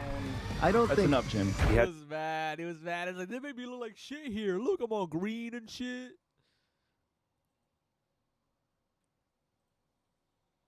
They put a yellow filter on me, too. They did. I look like shit there. Do you know that? I think you look good. Pause. And his mind just completely shattered. I don't That's think... enough, Jim. He had to defend this new guy he'd started becoming, and all his beliefs, which were the only thing abating his rampant anxiety. This is how And now it he was happened. way too invested in this stuff to ever turn back. 5'3". I think this is really important. One of the problems that I've had, me personally, I've had with any idea is that once I have an original idea or once I start looking at something a certain way, I become married to it. And I've had real problems with that. And the problem with saying this happened and that happened, which I used to do all the time, is that you don't fucking know. You don't know. You don't know. But until you do know, when you say you know and you might be wrong, it becomes an ego thing. If I wasn't doing this fucking podcast, okay, if I was just a regular comedian and that's what I did for a living and I didn't pay much attention to alternative media and podcasts, I would be just like people I know who I used to be friends with, who now hate me and are angry at me and talk shit about me online. Now, you might have noticed that Joe is on the verge of tears there, struggling very hard not to break down and cry. And that's because the real Joe is inside there somewhere dying and desperately trying to be heard. But Joe won't allow it. He's committed to being the new guy. And he puts in major effort in order to keep the old guy beneath the surface. basically torturing him into submission. I'm taking the lid off that cold plunge. As I'm taking it off, don't do it, don't do it. I'm like, shut the fuck up. And I climb right in and and because I get through it every day, I start the day off with a win. I won. I beat the inner bitch. I conquered the inner bitch. I got in there. If I start my day with a win, then how can I be a loser? Well, despite winning so hard at life from sitting in that tub, he was still pretty messed up from all the backlash he was getting from all his major whoopsies. I would have been like them if I didn't have the access to the kind of conversations that I've had, if I didn't have the kind of mindset that I have. The mindset. My personality. The personality. Is just immune to bullshit. He's got it all. When bullshit hits me, I go, oh, I know what this is. I grew up without a dad. Daddy. Okay? I don't trust people. And the people that haven't experienced that, I can understand. I grew up without a dad. I know what this is. I go, oh, I know what this is. I grew up without a dad. Daddy. Okay? I don't trust people. And the people that haven't experienced that, I can understand why they formed the conclusions that they did. Because I could have been them. I 100% could have been them. Well, thank God Joe's mommy bought Hamburger that fateful night. Or Joe could have ended up a guy with the biggest mainstream media platform on earth, being easily used and exploited by weird billionaires and grifters, and allowing it to happen because he's just so desperate for love and validation on account of that dad hole. It's crazy to think there's a multiverse thing out there where a #1 comedy podcast doesn't have guests like some comic book villain evil rich guy, all these nutjob billionaire dweebs, and like, I don't know, a guy literally from the CIA that's on like once a month for some reason, and also like the entire government basically. Could any of these people have tried to influence the way he thinks? Nah, man, he grew up without a dad, so you don't even have to take that question into consideration. And say sorry. He grew up without a dad, guys. Come on, you can't. He's not doing anything wrong. You can't blame him for nothing. Come on. He grew up without a dad. Come on. Why are you criticizing him? Like, would it kill you to just apologize for no reason? Anyway, yeah, the manipulation of Joe. I thank the Lord each day of my life that didn't happen. Right, Duncan? Remember you warned Joe about that happening? Thank you. I love Duncan Trussell. I wish Duncan Trussell would tell Joe Rogan more to his face. You're fucking up, my guy. You're turning into a Nazi. So much for saving our dad. I mean, Joe.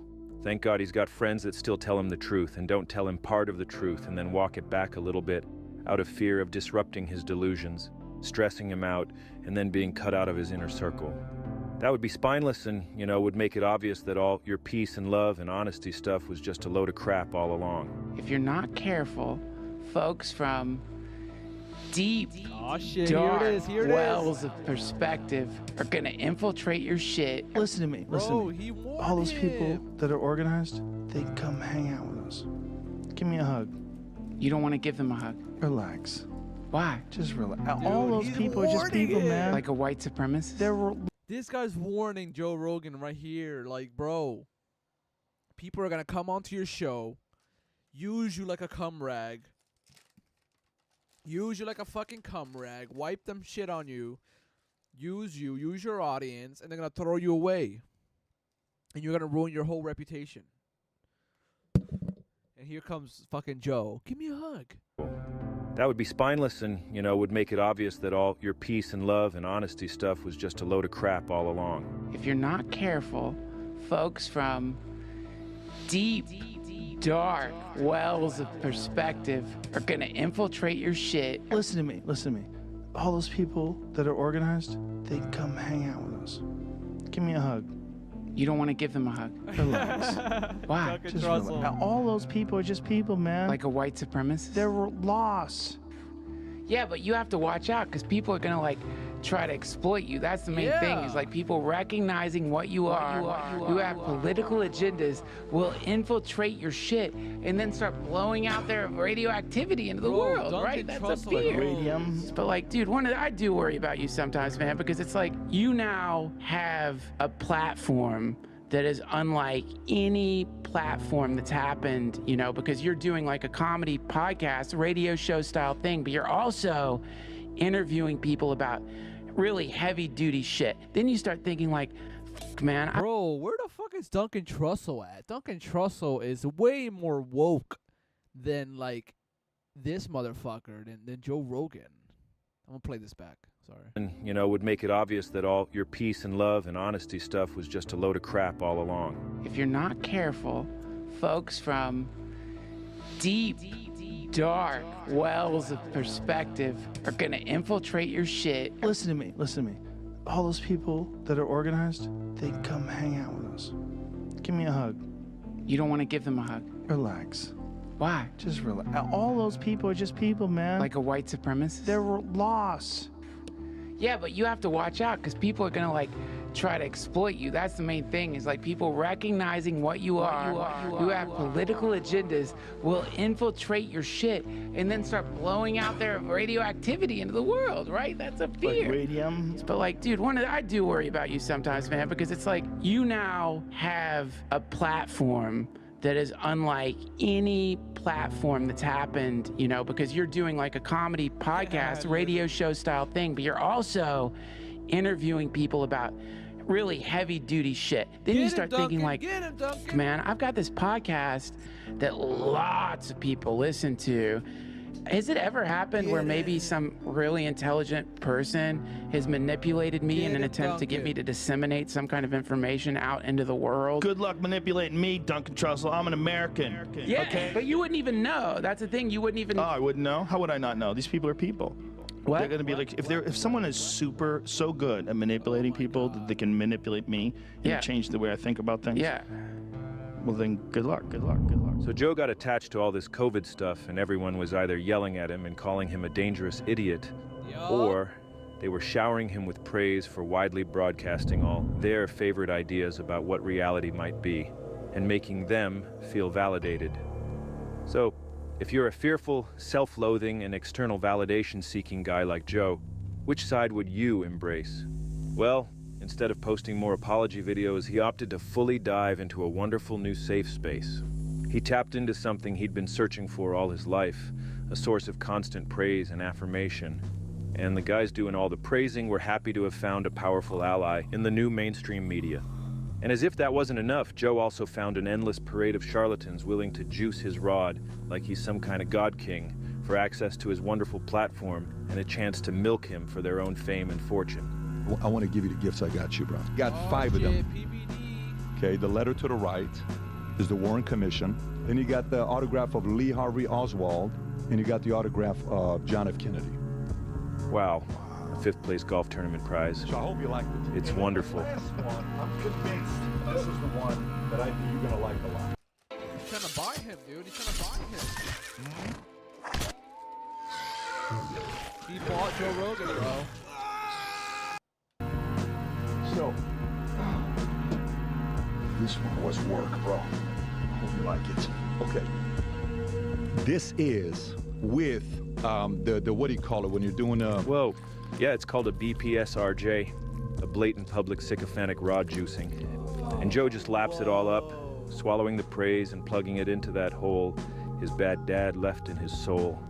You're a very important guy. Here we go. Everybody loves you. Finish him I off. got a lot of respect for you. Talk to me, baby. There's a level of admiration for you. Don't stop. There's true love for you. Harder. There's true protection for you. Too You hard. don't need any protection when it comes up to a street fight. Perfect. You know how to fight and take care of yourself.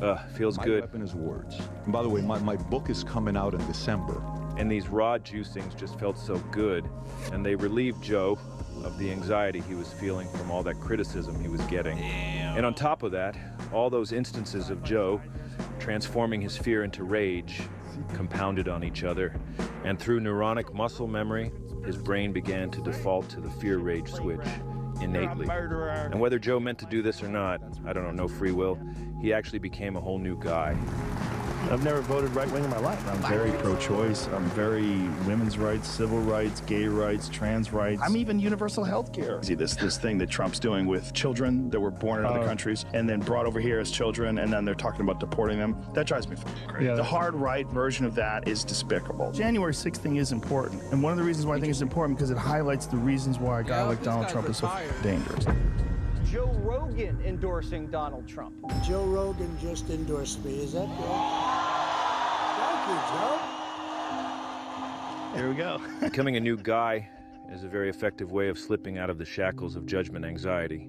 Simply identify a crowd that you want to belong with and then reconfigure your entire personality in order to fit in with that group. It's like, you remember when Madonna had a fake English accent and everybody's like, bitch, you're from Brooklyn or wherever the fuck you're from. You are not from England. Like, you can't do that. They were like in a Yes, U-Haul they all truck or jumped in the back of a U-Haul truck together. There has never been a thing that I've ever seen where almost immediately I was like, those are feds. A thing that I've ever seen. A thing that I've ever seen. A thing that I've ever seen. A thing. I mean, look, some people are barely holding on to reality. You're right. Barely. You're right. All they need is one smack, one... If you adopt all their beliefs and then convince yourself that they're the only group whose opinion matters, then you never have to worry about being judged and criticized ever again. What a relief. This rap guy, Machine Gun Boy, he too became a new guy recently by employing the new body, Yeah, Machine Gun Kelly. This dude tried to hit on Eminem's daughter. new guy technique himself. I'm in a new body. I literally am in a new body. Like, I covered everything. I'm in a new body, on my arms and my body. I left windows. I'm in a new body, bro. Look, I tatted up my new body. Therefore, all my past crimes ain't no longer no crimes, dog. I'm in a new body, bro. All my wrongdoings in the past ain't no more wrongdoings in the future. You feel me? Because I'm in a new body, bro. You feel me? Come on, man. I'm in a new body. Windows to it, but just like there's windows to my old work, but I'm a new person. So the evolution has like led me from a caterpillar to a butterfly now. Hold on, that was kind of deep. Transition into a new guy is very difficult, and it takes many years to become fully immersed in the self-delusion. But upon reaching the maximal delusion saturation point, your simulated self becomes more real than your original classical self. And the transition into a new guy is completed. And after years of waffling on the fence, as we enter the year 2025, Joe's transition into this new guy appears to finally be complete. Well done. You gotta remember, like, they were probably messed up. The reason they're doing what they're doing is because something happened to them earlier on. There was an aggressive, teacher, uncle, somebody that just maybe a dad. A dad who was drunk. Yep. There's stuff that pushes them in that direction to be expressive, controlling. Oh shit, bro. Joe Rogan has some daddy issues. Happened to them earlier on. There was an aggressive, teacher, uncle, somebody that just maybe a dad. A dad who was drunk. Yep. There's stuff that pushes them in that direction to be expressive, controlling, and wanting to be acknowledged and do it exactly my way because I was powerless as a child. And when you said I beat up kids, I beat up other women. Joe Harrison was, when you farted in your house, they knew next door. How could I get away with that? Yeah, for sure, right? And then that's the thing you see with actors too, and they finally get some. Does anyone know how Joe Rogan's dad actually looks like? Who is Joe Rogan's dad?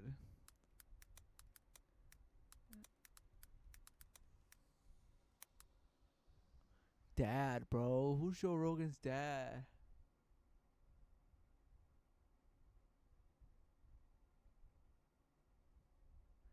Wow, look at this shit.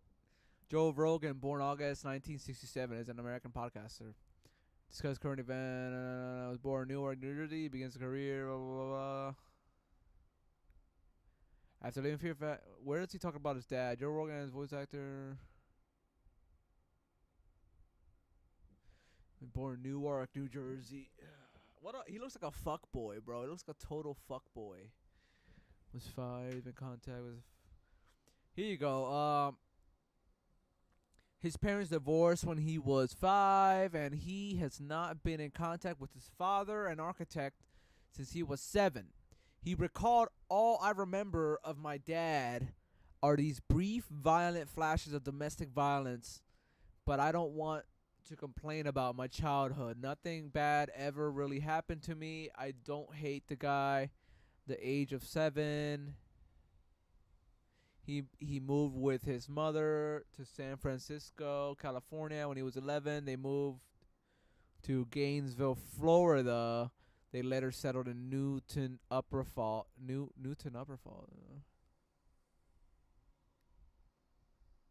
Massachusetts, Newton. Cool, man. A later settled Newton from Newton South High School. Rogan participated in Little League Baseball, martial arts history. But there you go. His dad was a piece of shit. Some success, and then finally you're the man. Like, oh, look, it's Mike. Your bagel's ready, Mike, and your trailer's ready. And then Mike is, get me a fucking coffee. Like, oh, Mike, anything for you. And people act in this disproportionate, very insane way. You know what I'm suffering? Jamie, this coffee sucks. Water. I don't know what happened, but you made it like almost, it's literally like almost like water. Can we get some Aw, poor Jamie, dude. more? We're going to talk about this. This is the worst coffee I've ever had. The exponential here, by the way, is OpenAI or whoever makes the next model. Jamie, this is still super watered down. It just not like I did. I just put the water in. I'm telling you, dog. There's a ton of coffee. Get me a coffee. Set of stable materials. Coffee's terrible. I'll just tell you right now. Jamie, this is terrible for coffee, though. You're like, this is fucking terrible. Cold one. Oh, he looks like it's terrible. Sorry. And it really makes you wonder, like, how many times has Joe done this? How many new guys has he transformed into over the years in order to avoid actually facing the dad hole head on? And who is the real Joe Rogan underneath all of those guys? And do the old guys still exist somewhere? Or do they float away to die in some astral plane? Oh, or maybe one of those other branches of the multiverse. I don't know, but it's all very friggin' cerebral. Hey. So just a quick recap. We're exploring how did comedy get so shit? And surely you know the end of this shit cycle is coming any day now. You're all aware of the ever-growing industry of guys pointing out how shit the ship era is. People are catching on, guys. Don't wait for the rest of the rats to start jumping off the Rogan shit ship. Be that rat yourself and fucking jump already. It's time to leave Daddy's house. I mean, would you rather be at the forefront of the great post-Rogan comedy rebuild? Or would you prefer to face a jury of your peers at Comedy Nuremberg? Nuremberg. Comedy Nuremberg. Oh my god. Anyway, so King Joe became a new guy. It's fucking insane, but he did it. He's the mainstream king. And this new guy he's become has allowed him to make a massive power grab within the US government, cementing his position within the establishment. He's the comedy czar. And I honestly can't even tell if he's aware of the fact that he's become the unofficial podcast of the US government. He's got a direct line to the president. Well, we definitely hate it in Canada right now. Oh, yeah. The hockey game, kick Canada's ass. Sorry, Canada. In Canada. Excuse me? It's not good, because that's their fucking sport. Oh, really, dude?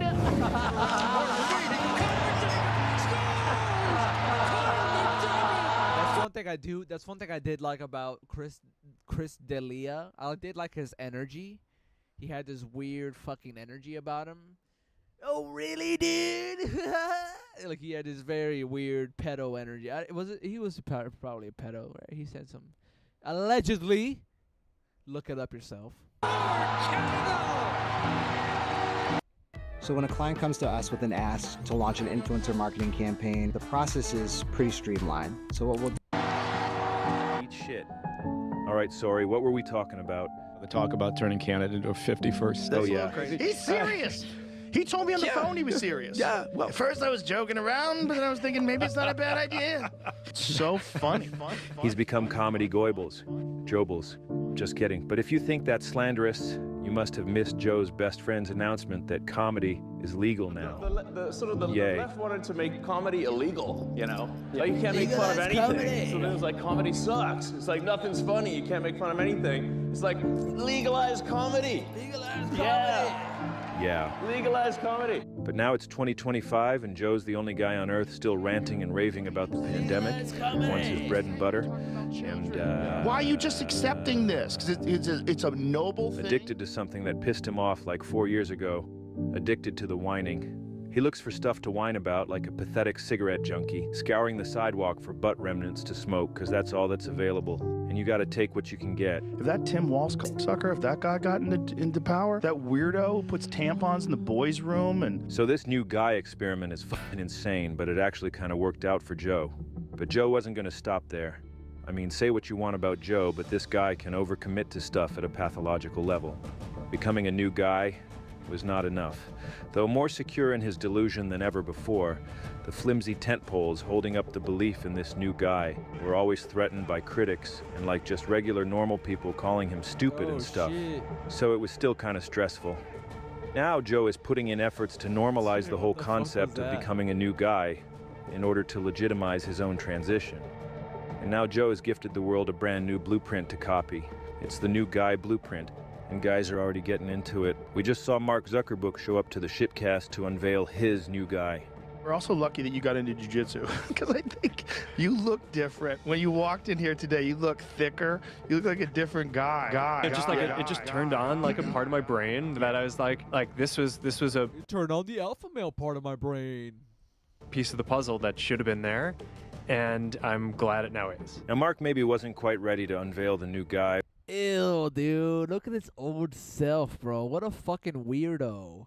What a fucking loser, weirdo motherfucker. Look at this weird motherfucker. Jesus Christ. But you know, sometimes we get a little bit too excited about our new guy, and we unveil them before they're really ready. I like racing, and I feel like all these activities, grilling meats, racing cars, are probably two of the most fun things that you can do. Oh yeah, hunting too. Gross. Yeah, same thing. You've done a lot of that as well. Yeah, well, my favorite is bow and arrow. Joe's already dubious. He's worried that Mark is going to bungle the Bow and arrow hunting, you say? new guy unveiling here and undo all the hard work Joe's put into normalizing new guy transitioning. But at the same time, Joe the gatekeeper can't help but become activated to defend You the gotta ask him what type of bow. holy hobby of hunting. I mean, that's I think like the most. That feels like the most kind of sporting. What kind of bow do you have? Gosh. Whoopsie. Do you know the company that makes it? Not off the top of my head. Oh, that's bad. No. Yeah, no, this is embarrassing. Yeah. This is embarrassing. But Joe was enthused to see someone else try and follow his path. I saw your neck. I'm like, his neck's bigger. Your neck is bigger. Good. Are you using iron neck? Or Sorry, I got to cut it off before he goes into infomercial mode again. So Mark got Joe's support for his new guy, but Mr. Schaub, yeah, he wasn't buying it. Brendan saw right through Mark's new guy transition and refused to recognize it. You had Zuckerberg on, and he goes, I hunt. Oh, no. I went like this, yes. Joe's not having it and jumps in to defend Mark and his new guy. Do you? No, what kind of bow do you use? I think he did. He just forgot his bow. Oh, he forgot the name of his bow. Zuckerberg 2.0, and I love it. And of course, Brian defends the Oh my god. Even Joe Rogan's covering for him. new guy transition as well to appease his lord. It's all kind of coming together for Joe, I guess. All these guys are becoming new guys all over the place, using Joe's blueprint as a guide. Back before he completed his transition, Joe was dreaming about They're literally all using his blueprint. That's so true. all of this happening. And since he knows how difficult it can be navigating society as a new guy and all the criticism you get for transitioning, he started envisioning a new world for all the new guys to go. And he checked his bank account, and there was like $1 billion in there from his work with Big Pharma. And so Joe thought, well, what if I create a special place for anyone that wants to be a new guy? And we'll all be new guys, and we'll support each other's guys. And if we come together and bind all of our new guy copes together, we'll be stronger in our belief. And if a guy can become any kind of guy he wants anytime, then maybe reality itself can be changed just the same. And then nobody can break the delusion, and we'll finally be able to relax forever. And reality can be whatever we want it to be. And there's only one place where we can do it. The comedy mothership, of course. Sorry. Please hug your sons. Yeah, man, I'm gonna hug my son. I don't want my son to have a dad hole. I don't want my child to have a dad hole and him to be all depressed and shit. So I'm gonna support my child all the ways I can. That was really good, man.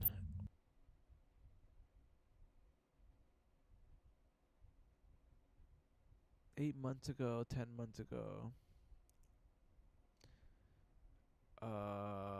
Trouble at the Hell House, Elephant Graveyard. I really like this guy's videos, man. They're very well edited. There's a video called let me see if I can find it. There's a video called like Ethan Klein Zionist something.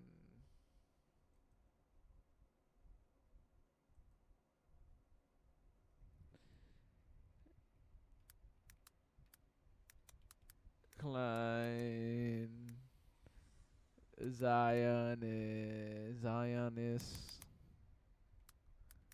I might cover this shit tomorrow. We'll see how I feel when how long? Oh my god, 2 hours long. Oh, it's 58 minutes. It's 58 minutes. How long have I been streaming, y'all?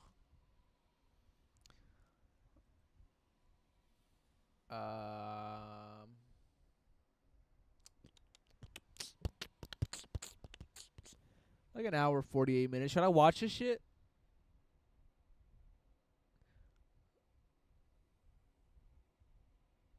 Shit, dude. He really hates Bad Empanada. If you watch Bad Empanada, Ethan will hate it.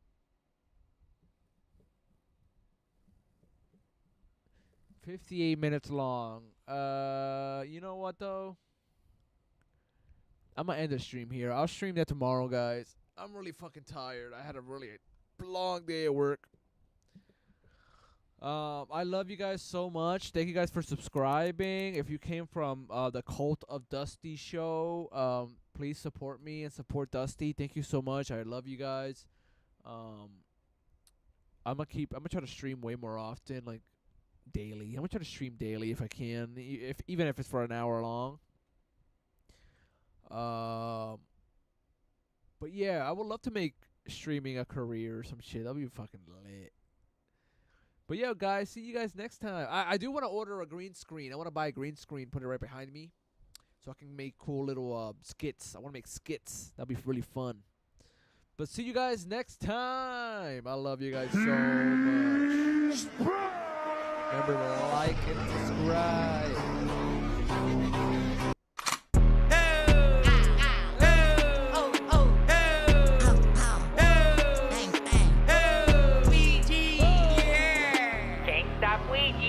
See you. Bye-bye. I did it. Luigi did it. Good job, Luigi. Thug life. Visions of Martin Luther staring at me.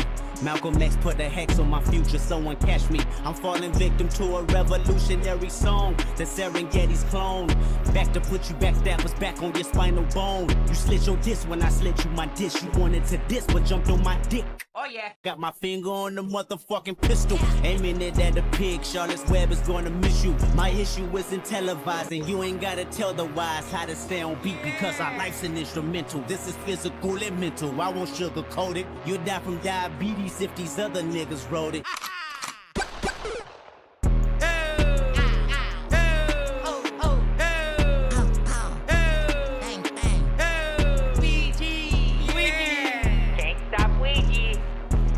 Keep your mind on your mask, kid. Horror form a classic, it's drastic. Filling the hydrochloric acid, splashed it. Pulling out, reached and blasted. Pow. Pinstripes on a basket. New York style, wow. Cheddar grab easy. It's only entertainment though, when thought out completely. Sad demeanor could get him the drop and bag cleaner. Master schemer, expert in that arena, puffin' Pasadena. He read the grass was greener. Riding with my twin and and we all look good as fuck. She said she my eye, but I don't know her, had to look her up. I know that I'm rich, but I can help it, bitch, I'm hood as fuck. I've been on these bitches neck so long, sometimes I'm fucking stuck. I can put you in my business, you might wish me dead tomorrow. Bitches be on dick today, sing every word of up tomorrow. Bitch, I still got cases open, keep your mouth shut tomorrow. Play with me today, then get some sleep, you know it's up tomorrow. Fake bitch, that's why my friend fucked on your nigga. Both you bitches pussy, I think y'all should scissor. She bought a chain, I bought the same one, even bigger. She throwing shots, that's how I know I got a trigger.